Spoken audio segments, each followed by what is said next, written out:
Hi hello welcome back to my channel Kichus Kurumbi. അപ്പോൾ ഇതാ എന്നത്തെയും പോലെ ഒരു മോർണിംഗിലെ കുഞ്ഞു വീഡിയോ ആയിട്ടാണ് വന്നിട്ടുള്ളത് കേട്ടോ.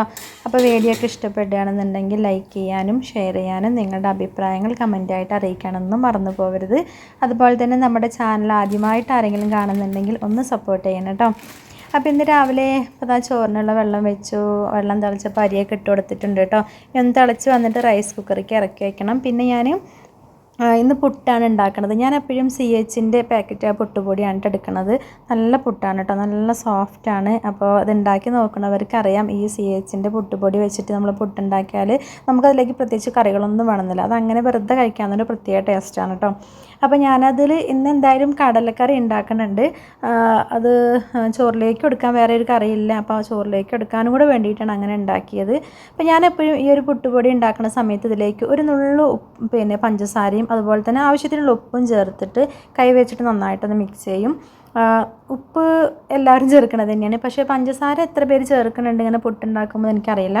അങ്ങനെ ചേർക്കാത്തവരുണ്ടെങ്കിൽ ഒന്ന് ചേർത്ത് നോക്കൂ കേട്ടോ. എന്നിട്ട് പുട്ടുണ്ടാക്കി നോക്കും, നല്ല ടേസ്റ്റാണ്. അതായത് ഓവർ മധുരമല്ല, ഒരു ചെറിയൊരു പൊടിക്കൊരു കുഞ്ഞ് മധുരം അതിനുണ്ടാവും. അത് നല്ലൊരു ടേസ്റ്റ് തന്നെയാണ് കേട്ടോ. പിന്നെ ഈ ഒരു പുട്ടുപൊടി എങ്ങനെ നനയ്ക്കണമെന്ന് വെച്ചാൽ, സാധാരണ നമ്മൾ പുട്ടിലേക്ക് കുറേശ്ശെ വെള്ളം ഒഴിച്ചിട്ട് ഇങ്ങനെ നനച്ചെടുക്കുകയാണ് ചെയ്യുന്നത്. പക്ഷേ ഇതിലേക്ക് അങ്ങനെയല്ല, നമ്മൾ ഡയറക്റ്റ് ആയിട്ട് വെള്ളം അങ്ങോട്ട് നന്നായിട്ട് ഒഴിച്ച് വെക്കുകയാണ് ചെയ്യണത് കേട്ടോ. നല്ലപോലെ ഒഴിച്ചിട്ട് അങ്ങനെ നമ്മൾ സെറ്റ് ചെയ്തിട്ട് കുറച്ച് സമയം വെച്ചാൽ മതി. അപ്പോൾ ഞാൻ ഏതായാലും നമ്മുടെ എന്താ പറയുക പൊടിയൊക്കെ നനച്ചിട്ട് പിന്നെയാണ് ഞാൻ തേങ്ങയൊക്കെ ചെറുകാൻ വേണ്ടി നിൽക്കുന്നത്. അപ്പോഴത്തേക്ക് ഇത് നന്നായിട്ട് ഇങ്ങനെ ഡ്രൈ ആയിട്ട് വരും കേട്ടോ. പിന്നെ വെള്ളം കൂടിപ്പോയി കഴിഞ്ഞാൽ പിന്നെ നമ്മൾ ആ പുട്ടുണ്ടാക്കുമ്പോൾ അധികം സോഫ്റ്റ് ഉണ്ടാവില്ല. പക്ഷേ വെള്ളം ഇങ്ങനെ ആയിട്ടിരിക്കുകയും വേണം. ഇനി ഇത് കുറച്ച് കഴിയുമ്പോഴത്തേക്കും നല്ല ഡ്രൈ ആയിട്ട് ഇങ്ങനെ വരും കേട്ടോ. പൊടി ഇങ്ങനെ നന്നായിട്ട് ചാടുന്ന പോലെ ആയി വരും. പിന്നെ ഞാനിത് കുറച്ച് കടല വേവിക്കാൻ വേണ്ടി വെച്ചതാണ് കേട്ടോ. സാധാരണ ഞാൻ കടലയ്ക്ക് എന്തൊക്കെ മസാലകൾ നമുക്ക് ചേർക്കാൻ പറ്റുമോ അതെല്ലാം ചേർത്ത് തക്കാളിയൊക്കെ ഇട്ടിട്ട് അങ്ങനെ വേവിച്ചെടുക്കുകയാണ് ചെയ്യണേ. ഇതിപ്പോൾ ഇന്നിങ്ങനെ പെട്ടെന്ന് ഇങ്ങനെ വെച്ചു കേട്ടോ. കുറച്ച് ടൈമിൻ്റെ ഒരു പ്രശ്നം വന്നിട്ടുണ്ട്, ലേറ്റ് ആയിട്ടുണ്ടെന്ന് എണീക്കാൻ. അപ്പോൾ ഞാൻ വെറുതെ കുറച്ച് എന്താ പറയുക കടല വേവിച്ചതാണ്, അതിലേക്ക് ഒന്നും ഇട്ട് കൊടുത്തില്ല. എന്നിട്ടൊരു 2 വിസിൽ അടുപ്പിച്ചിട്ട് ഞാൻ പ്രഷറൊക്കെ പോയതിനു ശേഷം തുറന്നിട്ട് ഇനിയിപ്പോൾ വീണ്ടും കുറച്ച് മഞ്ഞൾപ്പൊടിയും അതുപോലെ തന്നെ ഉപ്പും പിന്നെ തക്കാളിയും അതുപോലെ ഒരു സവാളയുടെ പകുതി ഞാൻ എപ്പോഴും ഇങ്ങനെ ഇട്ട് കൊടുക്കാറുണ്ട്. പക്ഷെ എല്ലാം ഒരുമിച്ച് അങ്ങോട്ട് വേവിച്ചെടുക്കുകയാണ് ചെയ്യണം. എല്ലാം ഒരുമിച്ച് ഇട്ട് കൊടുത്തിട്ട് ഒരു സിമ്മിലിട്ടിട്ട് 4 വിസിൽ അടുപ്പിച്ചെടുക്കും കേട്ടോ. നൈറ്റ് എന്തായാലും നമ്മൾ ഓവർനൈറ്റ് ഇത് വെള്ളത്തിൽ ഇട്ട് വെക്കുന്നുണ്ടല്ലോ, അപ്പോൾ പെട്ടെന്ന് അങ്ങനെ വെന്ത് വരും. പക്ഷേ ഇന്ന് ഇങ്ങനെയാണ് ചെയ്തത്. ഞാൻ പറഞ്ഞല്ലോ കുറച്ച് ലൈറ്റ് ആയതുകൊണ്ട് ഇങ്ങനെയൊക്കെ ചെയ്തു കേട്ടോ. ഇനിയിപ്പോൾ ഒരു എന്താ പറയുക 2 വിസിലും കൂടി ഞാനൊന്ന് അടുപ്പിച്ചെടുക്കും കേട്ടോ. അപ്പോൾ ഓൾറെഡി മസാലയൊക്കെ ഇട്ടിട്ടുള്ള അതും ആവും ചെയ്യും. പിന്നെ തക്കാളിയും ആ ഒരു സവോളയൊക്കെ നന്നായിട്ട് വെന്ത് വരികയും ചെയ്യും കേട്ടോ. ഓക്കെ, തേങ്ങയൊന്ന് പൊളിച്ചിട്ട് വരട്ടെ കേട്ടോ.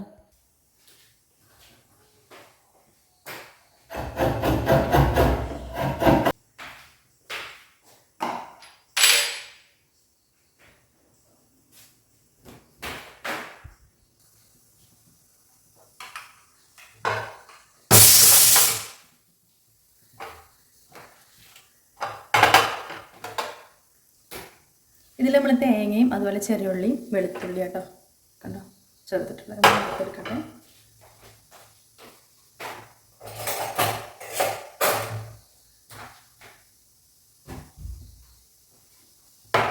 വെളിച്ചെണ്ണ ഒഴിച്ചു കൊടുത്തു കേട്ടോ. നമ്മൾ പുട്ടിനുള്ള തേങ്ങ മാറ്റി വെച്ചതാണ്.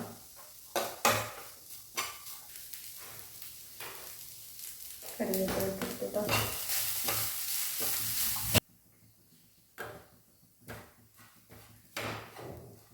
ഏകദേശം ഒരു കളർ ഇങ്ങനെ മാറി വരുന്നേ ഉള്ളൂ കേട്ടോ. നല്ല നമ്മൾ സാമ്പാറിലേക്ക് നല്ല ബ്രൗൺ കളറാകുന്ന വരെ അങ്ങനെയൊന്നും വറുത്തെടുക്കണില്ല. ഇപ്പോൾ നമുക്ക് മോർണിംഗിലാവുകൊണ്ട് ടൈമിൻ്റെ പ്രശ്നമൊക്കെ ഉണ്ട്. അപ്പോൾ ജസ്റ്റ് ഒന്നും ഇങ്ങോട്ട് ചൂടാക്കി എടുക്കണേ ഉള്ളൂ. ഇനിയിപ്പോൾ നമുക്ക് പുട്ടുണ്ടാക്കണം. ഈ കറിയായിട്ട് റെഡിയാക്കി വെച്ചിട്ട് പുട്ടുണ്ടാക്കിയാൽ മതിയല്ലോ എന്ന് വിചാരിച്ചിട്ടാണ്. അതിന് പൊടിയൊക്കെ നനച്ച് വെച്ച് കഴിഞ്ഞാൽ ആ സമയം കൊണ്ട് നമുക്ക് കറി ഉണ്ടാക്കിയെടുക്കാമല്ലോ. പിന്നെ ഒന്ന് ചോറിലേക്കും കാബേജ് ഉപ്പേരി മാത്രമായിട്ട് ഉണ്ടാക്കണേ. ഇനി അതിലേക്ക് പൊടികളൊന്നും ഇട്ട് കൊടുക്കുന്നുണ്ട്.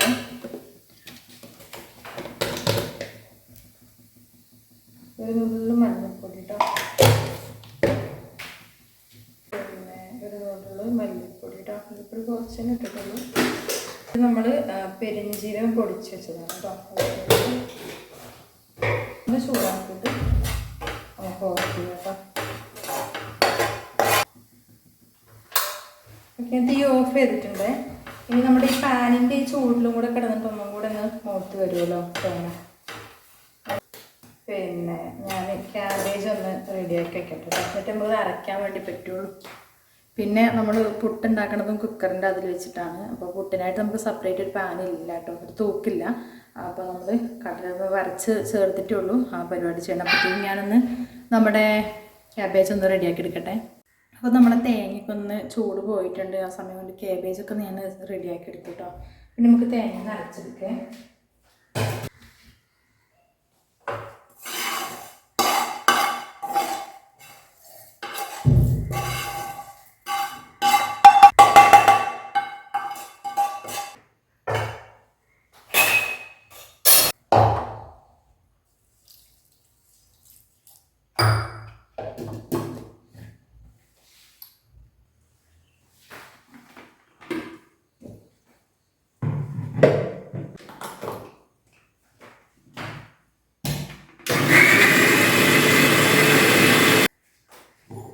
അപ്പോൾ തേങ്ങയൊക്കെ അരച്ച് വെച്ചിട്ടുണ്ട് കേട്ടോ. ഇനി നമുക്ക് കറി ഒന്ന് വറവിട്ടെടുക്കാം.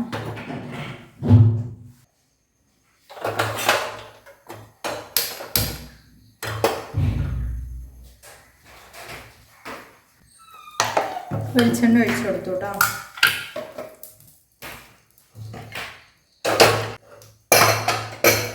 ഇവിടെ നമ്മളെ കടല നന്നായിട്ട് വെന്തിട്ടുണ്ട്.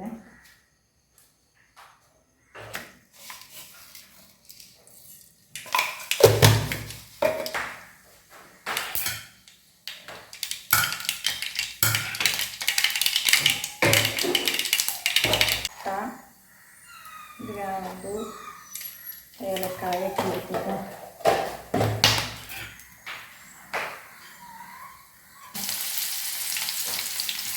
വെളിച്ചെണ്ണ ഇട്ട് കൊടുത്തു, കടുക് ഇട്ട് കൊടുത്തു. കടുക് പൊട്ടിയതിന് ശേഷം പട്ടയും ഗ്രാമ്പും ഏലക്കായ ഇട്ട് കൊടുത്തു. പിന്നെ കുറച്ച് ചെറിയ ഉള്ളി ഇട്ട് കൊടുത്തു കേട്ടോ.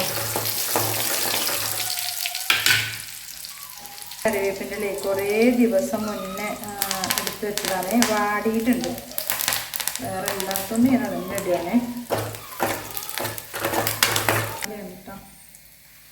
പിന്നെ ഇതിലേക്ക് കുറച്ച് മഞ്ഞൾപ്പൊടി ഇട്ട് കൊടുത്തു. മഞ്ഞൾപ്പൊടി നമ്മൾ കടല വേവിച്ചപ്പോൾ അതിലേക്ക് എടുത്തിട്ടുണ്ട്. അപ്പോൾ അതിലേക്ക് കുറച്ച് മഞ്ഞൾപ്പൊടി ഇട്ട് കൊടുക്കുകയാണ്. പിന്നെ ഒരു നുള്ളു മല്ലിപ്പൊടി, പിന്നെ ജീരകം, വലിയ ജീരകത്തിൻ്റെ പൊടിയും കുറച്ച് ഇട്ട് കൊടുത്തിട്ടുണ്ട്. പിന്നെ അതിനിടയിൽ ഞാൻ കുറച്ച് മസാല, അതായത് ഗരം മസാലേൻ്റെ പൊടിയും കൂടെ ഫസ്റ്റ് ഇട്ട് കൊടുത്തു കേട്ടോ. ഇതെല്ലാം നന്നായിട്ടൊന്ന് മൂപ്പിച്ചതിന് ശേഷം നമ്മൾ വേവിച്ച് വെച്ചിട്ടുള്ള കടലയും കൂടെ അതിലേക്ക് ചേർക്കുകയാണ്. പിന്നെ അതിലേക്ക് ഞാൻ അരച്ച് വെച്ചിട്ടുള്ള കൂട്ടും കൂടി. നമുക്ക് ശരിക്കും കടല വേവിച്ച് വെച്ചതിന് ശേഷം തന്നെ നമ്മുടെ ഈ അരപ്പ് അതിലേക്ക് ഒഴിച്ച് വെച്ചിട്ട് വറവിട്ടെടുക്കുകയും ചെയ്യാം. അതല്ല, ഇങ്ങനെ വറവൊക്കെ ഇട്ടതിന് ശേഷമാണ് നമ്മൾ അരപ്പ് ഒഴിച്ച് കൊടുക്കണതെങ്കിൽ പിന്നെ നന്നായിട്ട് നല്ലപോലെ ഒന്ന് തിളപ്പിച്ചെടുത്താൽ മതി കേട്ടോ. അപ്പോൾ ഞാനിതിൽ മിക്സിയുടെ ജാറും കൂടെ കഴുകിയിട്ടുള്ള കുറച്ച് വെള്ളം കൂടെ ഒന്ന് ഒഴിച്ച് കൊടുത്തിട്ടുണ്ട്. കാരണം ഇതൊന്ന് തിളച്ച് നല്ലപോലെ തിളച്ച് വരുമ്പോഴത്തേക്കും ഒന്നും കൂടെ തിക്കായിട്ട് വരും. അപ്പോൾ കുറച്ച് വെള്ളം അധികം ഞാൻ മിക്സിയുടെ ആ ജാറൊന്ന് കഴുകിയിട്ടുണ്ട് ഒഴിച്ച് കൊടുത്തു. അപ്പോൾ ഇതിവിടെ കിടന്ന് നന്നായിട്ടൊന്ന് തിളച്ചിട്ട് വരട്ടെ കേട്ടോ. അപ്പോൾ ഞാൻ നമ്മുടെ അടുപ്പൊന്ന് മാറ്റി കൊടുത്തു, അപ്പുറത്തേക്ക് വെച്ച് കൊടുത്തിട്ടുണ്ട്. ഇവിടെ ഇനിയിപ്പോൾ ഞാൻ നമ്മുടെ പുട്ടൊന്ന് ഉണ്ടാക്കിയെടുക്കുകയാണ് കേട്ടോ. അപ്പോൾ കുക്കറിലാണ് ഉണ്ടാക്കിയെടുക്കണത്. അപ്പോൾ വെള്ളം വെച്ച് കൊടുത്തിട്ടുണ്ട്. അതിന് തിളച്ച് വരുമ്പോൾ നമുക്ക് പുട്ടിനുള്ളതാണ് ഞാൻ വെച്ച് കൊടുത്തിട്ടുണ്ട് കേട്ടോ പൊടി അങ്ങനെ. പിന്നെ ഇപ്പുറത്ത് ക്യാബേജ്. അപ്പോഴത്തേക്കും സമയം കുറേ ആയിട്ട്, അതിൻ്റെ ഇടയിൽ ഞാൻ സമയം നോക്കിയപ്പോൾ നല്ലോണം സമയമായിട്ടുണ്ട്. പിന്നെ വീഡിയോ അങ്ങനെ ശരിക്കും എനിക്ക് എടുക്കാൻ പറ്റിയിട്ടില്ല. നമ്മുടെ കറി ഇവിടെ നല്ല റെഡി ആയിട്ടുണ്ട്. അതിൻ്റെ ഇടയിൽ ചോറ് ഞാൻ ഊറ്റിക്കൊണ്ടിരിക്കുന്നുണ്ട്. പുട്ടാവണത് ഞാനിങ്ങനെ കാസർഗോഡിലേക്ക് വെച്ച് കൊടുക്കുന്നുണ്ട്. പിന്നെ മക്കൾക്കുള്ള പുട്ട് ഇതാ ചൂടാറാൻ വേണ്ടി ഇങ്ങനെ പ്ലേറ്റിലേക്ക് വെച്ചിട്ടുണ്ട്. അതിനിടയിൽ ക്യാബേജൊക്കെ റെഡി ആയിട്ടുണ്ടായിരുന്നു. മക്കൾക്കുള്ള ചോറ്, ഞങ്ങൾക്ക് 3 പേർക്കുള്ള ചോറ് പാത്രത്തിലാക്കിയിട്ടുണ്ട്. ഇതിൽ ക്യാബേജിനോട് വലിയ താല്പര്യം എനിക്കില്ലാതുകൊണ്ട് ഞാൻ കുറച്ചേ ആക്കിയിട്ടുള്ളൂ കേട്ടോ. Hi, hello. അപ്പോൾ ഇന്നത്തെ വീഡിയോ വിശേഷങ്ങൾ, മോർണിംഗിൽ വിശേഷങ്ങൾ കുറച്ച് കാര്യങ്ങളൊക്കെ തന്നെ ഉള്ളൂ കേട്ടോ. രാവിലത്തെ വീഡിയോ എടുക്കാൻ ഭയങ്കര ബുദ്ധിമുട്ടാണ് ചില സമയത്ത്. സ്റ്റാൻഡ് അങ്ങോട്ട് വെച്ചിട്ട് ഇങ്ങോട്ട്, സ്റ്റാൻഡ് ഉണ്ടെങ്കിലും ഭയങ്കര ബുദ്ധിമുട്ടാണ് അങ്ങോട്ടും ഇങ്ങോട്ടൊക്കെ മാറ്റിയെടുത്ത് വെക്കുക എന്നുള്ളത്. അപ്പോൾ എന്തായാലും റെഡിയായി ഒരുങ്ങി. കിച്ചുമോള് റെഡി ആയിട്ടുണ്ട്. തത്ത പോയിട്ട് അവൾ 8 മണിയാകുമ്പോഴത്തേക്കും പോകും.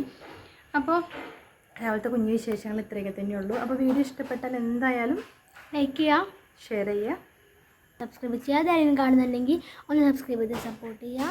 അപ്പോൾ അടുത്തൊരു വീഡിയോ ആയിട്ട് കാണുന്നത് വരെ എല്ലാ കൂട്ടുകാർക്കും bye bye, take care, thanks for watching.